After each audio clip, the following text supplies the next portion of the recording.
என் கையில் வச்சுட்டு இருக்கல நெத்திலி மீன், இதை வச்சு தான் நீங்கள் ஒரு டிஷ்ஷு செய்ய போகிறேன். அதுக்கு என்னன்னா, நெத்திலி மீனை வந்து முள் இல்லாமல் க்ளீன் பண்ணும். ஆக்சுவலி இந்த முள் ஒன்றும் பெருசாக வாயில் குத்தாது. ஸோ இருந்தாலுமே நம்ம இந்த டிஷ்ஷு செய்கிறதுக்கு வந்து முள்ளே இருக்கக்கூடாது நெத்திலி மீனில்.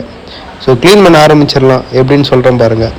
ஃபஸ்ட்டு அதோட மண்டை இருக்குல்ல, நெத்திலி மீன் மண்டை, அதை தனியாக புட்டு எடுத்துட்டு, அப்புறமா முதுகு பகுதியில் உள்ள முள்ளை அப்படியே பிச்சு எடுத்தோன்னா வாளோட பிச்சுக்கிட்டு வந்துடும். ஸோ அந்த சதை மட்டும் நம்ம கையில் இருக்கும். அதை அப்படியே இன்னொரு பாத்திரத்தில் மாற்றிக்கிட்டு இதேமாரி எல்லா மீனையும் க்ளீன் பண்ணோம். எப்படியும் ஒரு 1.5 hour ஆகிடும். இருந்தாலும் க்ளீன் பண்ணி தான் ஆகணும். ஃபைனலி நெத்திலி மீனை க்ளீன் பண்ணி எடுத்தாச்சு.